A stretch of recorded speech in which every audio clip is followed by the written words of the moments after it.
우리가 거의 하루에 한 장씩 우리가 요한계시록을 읽어가고 있습니다.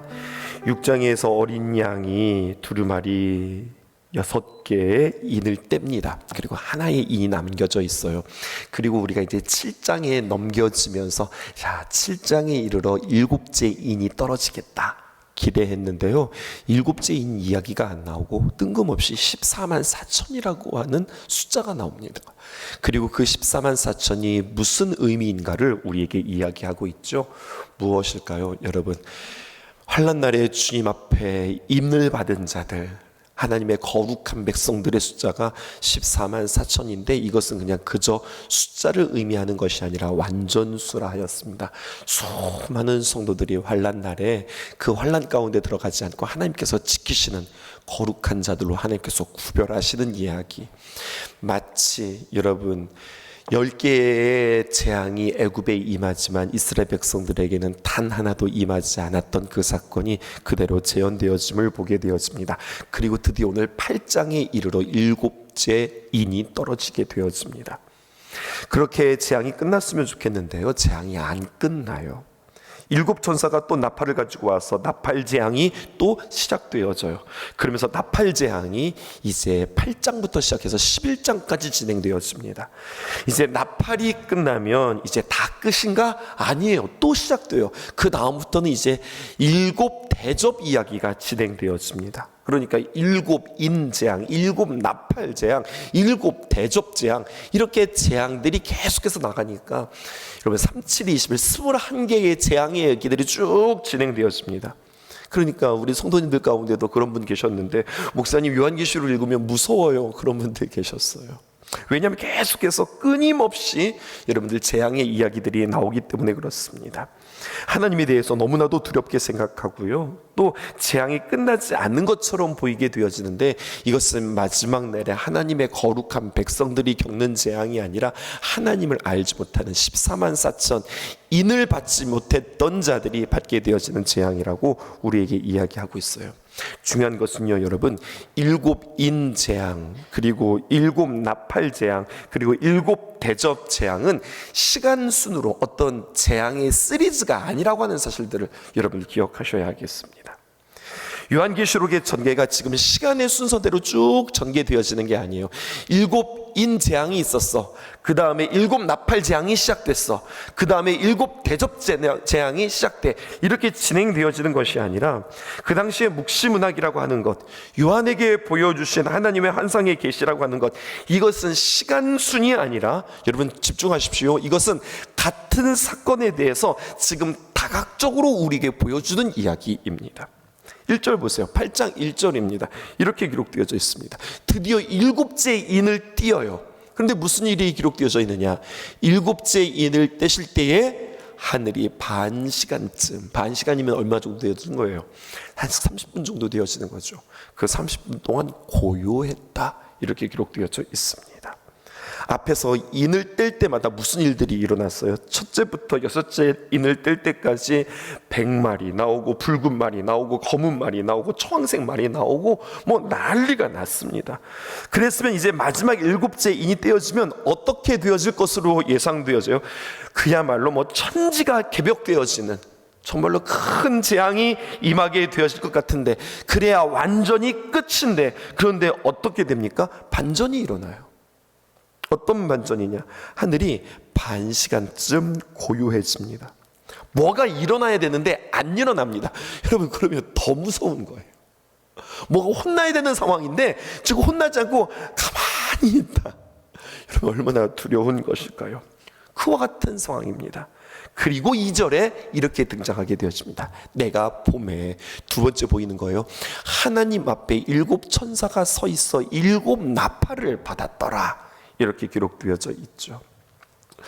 요한계시록 8장 1절은 말이죠, 지금 8장 1절이 8장에 들어와 있는데 내용적으로 볼 때는요, 사실은 7장에 속한 마지막 장면으로 이해되어야 합니다. 그게 더 자연스러워요. 1절까지가 7 인의 마지막 장면이에요. 그리고 그 장면은 아주 인상적인 살벌한 고요함으로 7째 인의 이야기가 끝나는 거예요. 그리고 2절부터는 마치 7인 재앙이 새로운 시선으로, 새로운 이야기로 재조명되어지는 겁니다. 즉 7나팔의 환상으로 다시 이야기를 시작하는 거예요.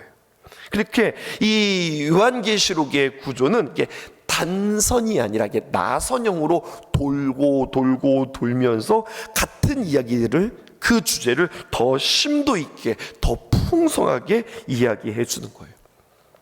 조금 어려우세요? 한 가지 예를 여러분들에게 드릴게요. 우리 창세기로 넘어가 보십시다.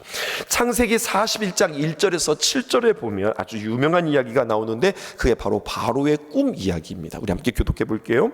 1절입니다.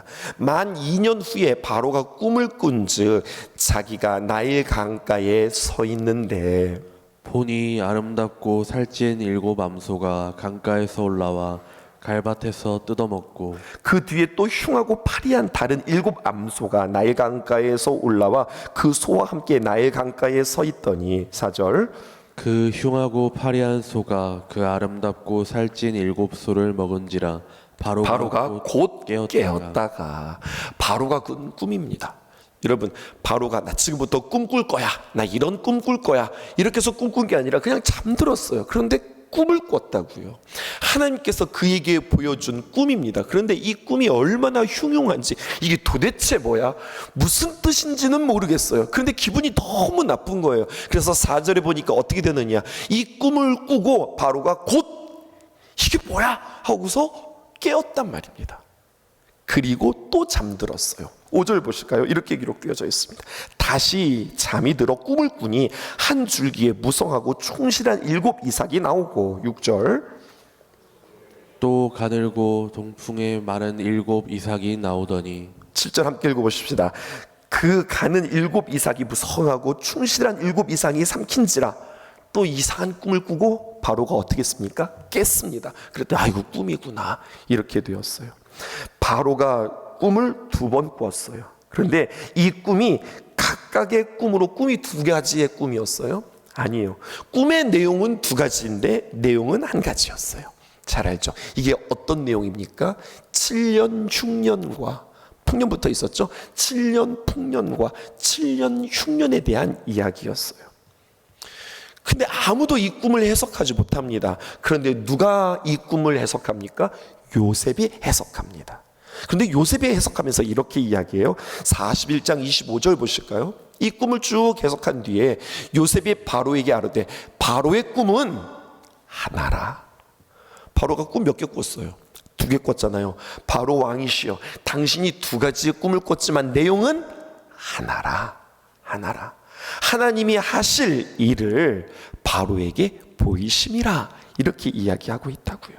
그러니까 여러분, 7인 재앙 다시 한번 재확인시켜주는 이야기가 무슨 이야기예요? 7나팔 이야기. 그리고 그 7나팔 이야기를 또 다시 한번 더 풍성하게 강조하는 이야기가 뭐예요? 7 대접 이야기. 우리 하나님 왜 이러는 거예요, 여러분? 그게 중요해요. 왜 이러시는 걸까요? 하나님께서 사랑하는 성도들에게 마지막 때에 환난을 당하는 성도들에게 확인시켜 주시고 이야기해 주시고 또 이야기해 주시면서 같은 이야기를 반복적으로 이야기하면서 하나님의 말씀대로 붙잡고 용기 잃지 마라, 두려워하지 마라, 모든 역사가 하나님의 손에 달려있다, 하나님이 붙드신다, 이것들을 그들에게 계속해서 이야기해 주시는 거예요. 그러면서 중요한 건 뭐냐면 이 시대를 분별하라는 이야기죠. 3절입니다. 이제 나팔의 재앙이 시작되어지면서 이렇게 이야기합니다. 또 다른 천사가 와서 제단 곁에 서서 금향로를 가지고 많은 향을 받았으니 이는 모든 성도의 기도와 합하여 보좌 앞 금제단에 드리고자 함이라. 보세요 여러분, 나팔 재앙이 시작되어지는데 제단, 금향로, 금제단, 여러분 무슨 성물들이 등장하기 시작합니다. 이것들은요 구약시대의 성막의 구조로 설명되어지는 재앙이에요. 구약시대의 성막 여러분들에게 보여줄게요. 복잡하지 않습니다. 사진 한번 띄워드릴까요? 성막에는요 2 제단이 있습니다. 하나는 놋제단 밖에 있고 또 하나의 제단이 있는데 금제단이 있어요. 그것은 안에 있어요. 놋제단이 있는데요, 이 놋제단의 또 다른 이름이 번제단이에요. 우리 좀 새벽이니까 이렇게 해볼까요? 노제단 하면 여러분들 번제단 하시고, 제가 번제단 하시면 여러분 노제단 해보시는 거예요. 노제단, 번제단, 번제단, 노제단, 각각이 아니라 같다는 이야기예요. 근데 이게 중요하니까 제가 강조했어요. 그리고요, 그 번제단은 뭐냐? 제물을 태워드리는 곳입니다. 그리고 금제단이 나옵니다. 안에 한번 띄워주실까요? 금제단에 또 다른 이름이 있는데, 금제단, 여러분 금제단은 뭘로 만들었을까요? 금으로 만들었어요. 근데 그 금제단의 또 다른 이름은 금향단이라고 이야기해요. 그러니까 성막에는 밖에 노제단, 번제단이 있고 안에 금제단, 금향단이 있는 거예요. 그리고 여러분, 구조는 이렇게 되어 있습니다. 다시 밖에를 보여주시죠. 번제단이 있고요, 노제단이라고 했어요. 그리고 번제단에 희생제물을 드리고 물두멍을 지나갑니다. 물두멍을 지나가면서 사진으로 확인하셨죠? 그 다음에 이제 안으로 들어갑니다. 안으로 들어가면 휘장이 열리고 그 속을 보실까요? 오른쪽에는 떡상이 있고, 떡상이 있으니까 그 떡상 위에 떡이 있겠죠. 그런데 그것을 떡이라고 부르지 않고 진설병이라고 그렇게 이야기합니다. 또 왼쪽에는요, 금촛대가 있어요. 근데 그 촛대가 7개가 있거든요. 그래서 7촛대라고도 그렇게 이야기해요. 오른쪽과 왼쪽에 떡상과 촛대가 있고 중앙에 뭐가 있느냐? 금향단, 금제단이 있는 겁니다. 안에 들어갔어요. 그랬더니 우리 조금 더 안으로 들어가 보실까요? 그 안을 뭐라고 이야기하냐? 지성소라고 그래요. 그리고 그 지성소에는 뭐가 있느냐? 법궤 딱 하나가 있어요. 조금 더 들어가 볼까요? 이 법궤를 열었어요. 그랬더니 그 법궤 안에는 무엇이 있습니까? 십계명, 돌판, 만나 항아리, 그리고 아론의 쌍난 지팡이, 이렇게 있는 거예요. 왜 갑자기 나팔지향에서 성막 구조를 이야기하는 걸까요? 하나님 앞에 나오는 이들이요, 우리 바깥의 사진 다시 한번 보여줬죠. 제일 먼저 만나는 것은 노제단, 다른 말로 말하면 번제단입니다. 무엇일까요? 바로 제물의 희생으로 하나님을 만나는 예배, 제사가 시작되어지는 거예요. 신약으로 표현해 볼까요? 제일 먼저 무엇이 필요한 거예요? 예수 그리스도의 공로, 그 은혜, 십자가의 희생이 필요한 겁니다. 예배에서 가장 중요한 거예요. 누구의 이름으로 우리는 예배하는 거예요? 예수님의 이름으로 주님의 보좌 앞에 나아갈 수 있는 거예요. 누구의 이름으로 기도해요? 예수님의 이름으로 기도해요. 우리가 누구로 인하여서 하나님을 찬양해요? 예수님의 이름으로 찬양해요. 예수 그리스도의 십자가의 보혈이 제일 먼저 등장한다고요. 그래서 예수님의 희생을 온전히 인정하고 그분이 내 죄를 사하여 주셨습니다. 그 감격과 감사로 나아가는 게 이게 예배란 말이에요. 그리고 물두멍으로 지나갑니다. 그 은혜로 인하여 나를 회개하죠. 내 자신을 비추는 거예요. 이게 밖에서 있었던 사건이에요. 또 다시 안으로 들어가십시다. 안으로 들어가면 더 깊이 들어가죠. 오른쪽에는 떡상 위에 우리는 진설병이라고 부르는 떡이 있고요. 이것은 무엇을 상징합니까? 생명의 떡, 생명의 양식 대신 예수 그리스도를 의미해요. 여러분 왼쪽을 보실까요? 왼쪽에는 7촛대가 있습니다. 생명의 빛, 빛으로 오신 예수 그리스도를 상징해요. 왼쪽과 오른쪽을 봤으니 이제 가운데를 볼까요? 그 가운데는 금제단, 다른 말로 분향단, 또 금향단, 이렇게 이어져. 지성소에 들어가기 직전에 분향단이 있습니다. 지성소로 들어가기 바로 직전에 있는 거예요. 무엇입니까? 이게 성도의 기도라는 겁니다. 그러면요, 오늘 본문이 해석되어집니다. 3절 보실게요. 또 다른 천사가 와서 제단 곁에 서서 금향로를 가지고 많은 향을 받았으니 이는 모든 성도의 기도와 합하여 보좌 앞 금제단에 드리고자 함이라. 4절, 향연이 성도의 기도와 함께 천사의 손으로부터 하나님 앞으로 올라가는지라. 여러분, 성도의 기도는 반드시 무엇을 거쳐야 할까요? 다시 한번 질문해 볼게요. 성도들은 기도할 때 무슨 이름을 가지고 기도하나요? 예수 그리스도의 이름입니다. 즉 구약식으로 표현하면 희생 제물을 거쳐서 성도의 기도가 완성되어지는 거예요. 다시 말하면 단어로 표현해 볼까요? 번제단 없이, 번제단 무슨 말이에요? 노제단. 번제단 없이 분향단, 금제단이 없다. 여러분 이 이야기 아시겠어요? 번제단이 없이 여러분 금향단이 없다. 노제단이 없이 금제단이 없다라는 이야기죠. 분향단, 금제단에서 분향한다고 그랬어요. 분향, 향을 피운다고 그랬어요. 향을 피우면은 불 가지고 와야 되죠. 어디서 불 가지고 와야 돼요? 제사장들이 번제단에서 불씨를 가지고 옵니다. 이게 중요해요. 이 말은 무엇이냐? 번제의 희생이 없이는 하나님께 드릴 수 없다는 거예요. 여기에서 우리는 키워드, 8장의 키워드 향, 카프노스를 만납니다. 향이라고 하면 향이 좋다, 이 향을 말하는 게 아니에요. 카프노스, 이것은 바로 뭐냐? 연기. 또 성경에는 이것을 향연, 하늘로 피어오르는 연기, 이렇게 표현되어져 있습니다. 향을 피울 때 올라가는 눈에 보이는 그 연기, 이것은 하나님의 임재와 우리의 기도가 하늘로 올라가는 것들을 상징하게 되어지는 거예요. 근데 여러분, 이것을 볼 때 우리는 레위기 10장의 이야기와 연결시키면 오늘 이 말씀이 해석됩니다. 레위기 10장 1절에서 2절에 보면 어떤 이야기가 나오냐? 아론의 아들들, 제사장의 아들들이잖아요. 나답과 아비후가 각기 향로를 가져다가 여호와께서 명령하시지 아니하신 다른 불로 삼아 여호와 앞에 분향했다라고 이야기했어요. 아론의 아들들은 맨날 하는 일들이 제사하는 일이에요. 불 피우는 일이에요. 예배하는 일이에요.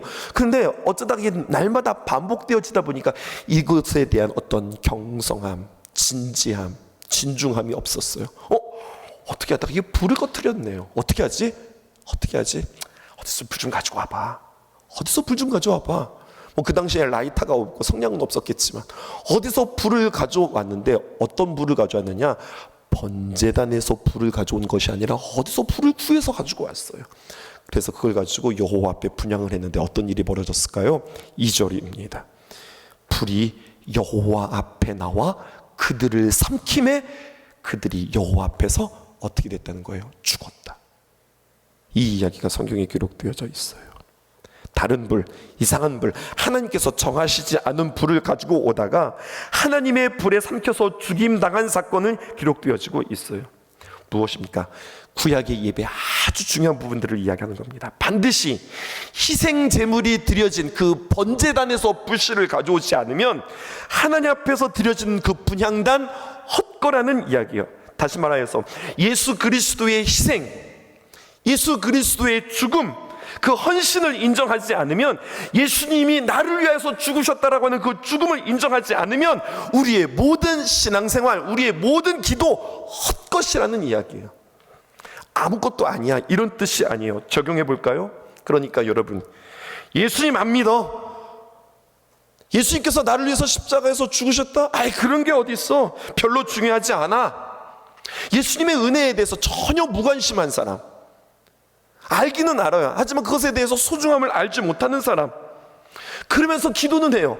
하나님의 은혜에 대해서는 별로 감격하지 않고 내가 기도는 해요. 무엇을 기도합니까? 나의 관심, 나의 소원, 나의 바람은 나 돈 더 벌고 싶어, 나 건강하고 싶어, 나 잘 살고 싶어. 여러분, 이렇게 기도할 수 있단 말이에요.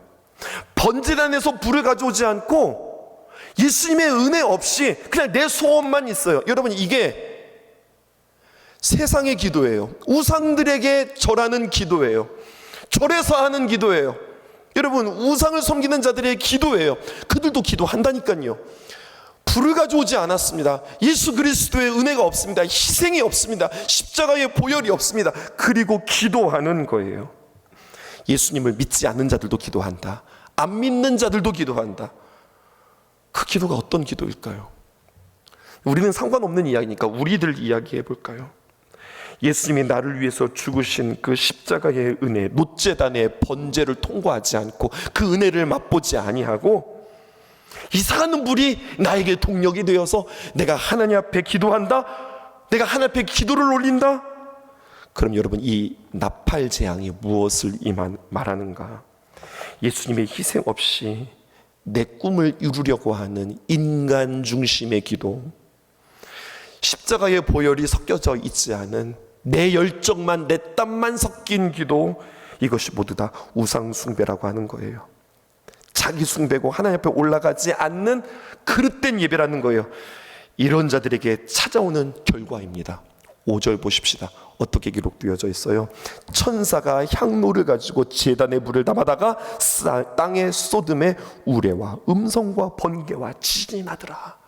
우리 성경이 우리에게 이렇게 이야기하죠. 그러면서 나팔 재앙이 시작되어지는 거예요. 하나님이 그들에게 불을 부르시지요. 누구에게? 번제단에 불을 가져오지 않은 자들에게, 십자가를 통과하지 않은 이들에게, 예수님의 희생을 알지 못하는 자들에게. 1부에서는 이야기하지 않았지만 여러분이 2부에서 놀라운 이야기 한 가지 해버릴까요? 이 말씀을 준비하면서 예수님께서 스스로를 뭐라고 말씀하셨어요? 나는 알파와 오메가요, 처음과 나중이라.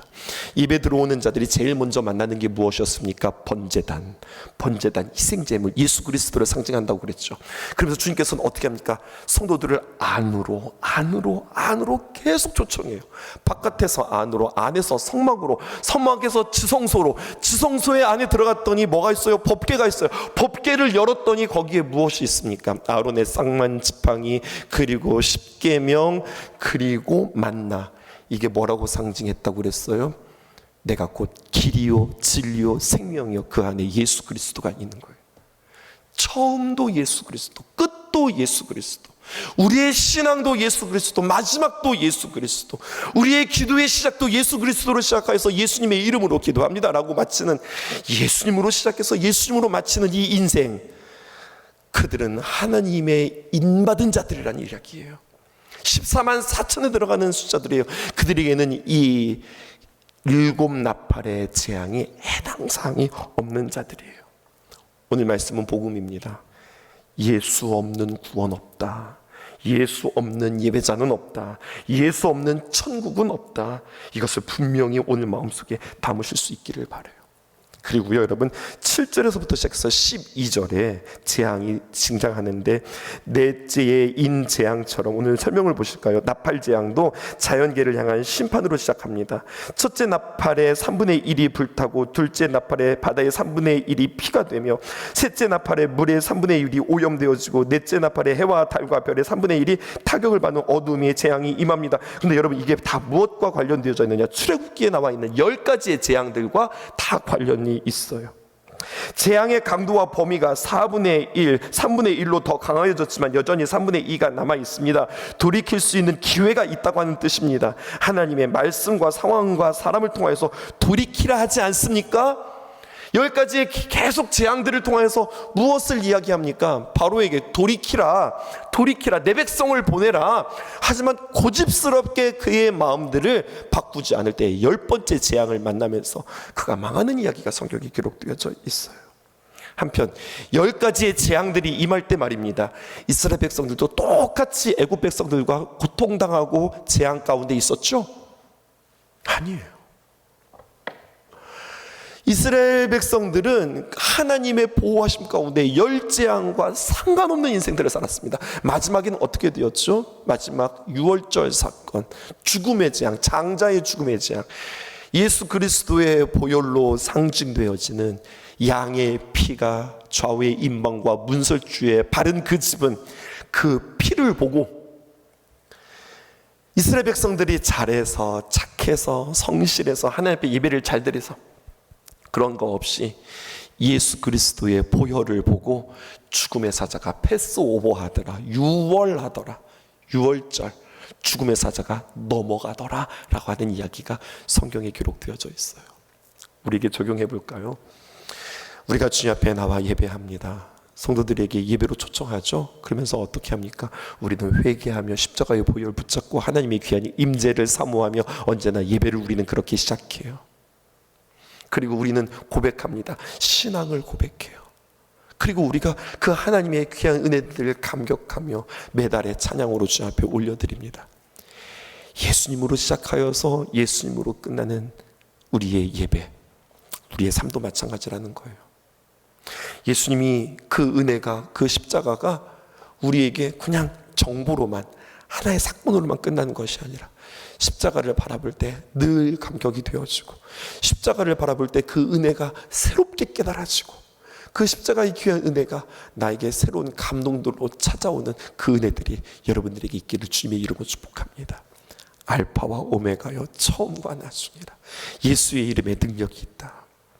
예수, 예수 이름을 부르면 그 이름에 어떤 효과가 있고 효험이 있는 것이 아니라 왜 예수의 이름이 능력이 있을까요? 기억하십시오. 우리 인생의 모든 문제들은 어떤 그 사람의 문제가 아니라, 그 사건이 문제가 아니라, 뭐가 없어서의 문제가 아니라, 뭐가 많아서의 문제가 아니라, 여러분 죄때라고 하는 죄이기 때문에 우리 인생의 모든 어려움과 문제가 찾아온다는 사실을 기억하실 수 있기를 바랍니다.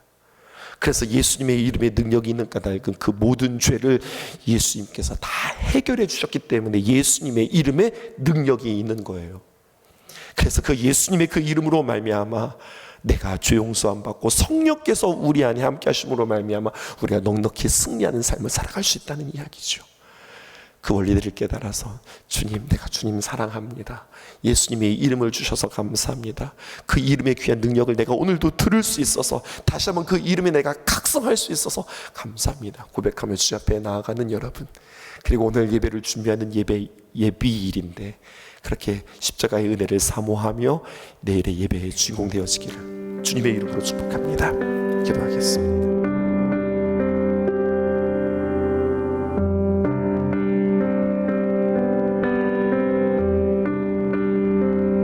날 사랑하는 이 예수, 날 바라보는 이 예수, 날 지켜주는 이 예수, 날 용서하는 이 예수,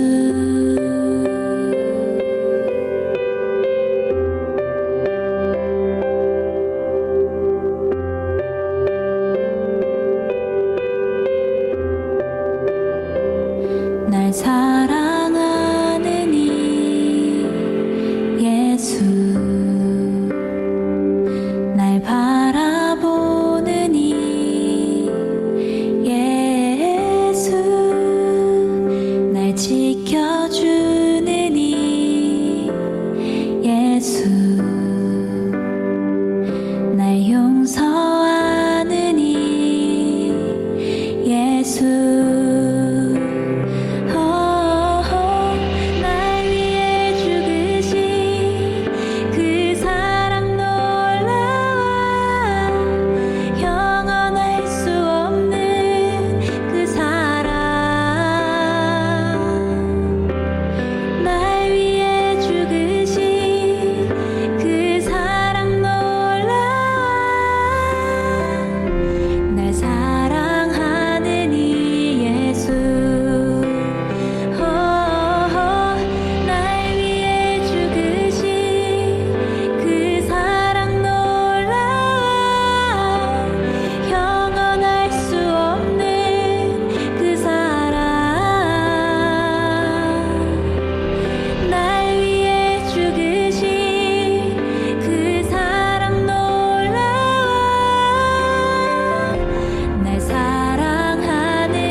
사랑하는 이 예수, 날 바라보는 이 예수, 날 지켜주는 이 예수, 날 용서하는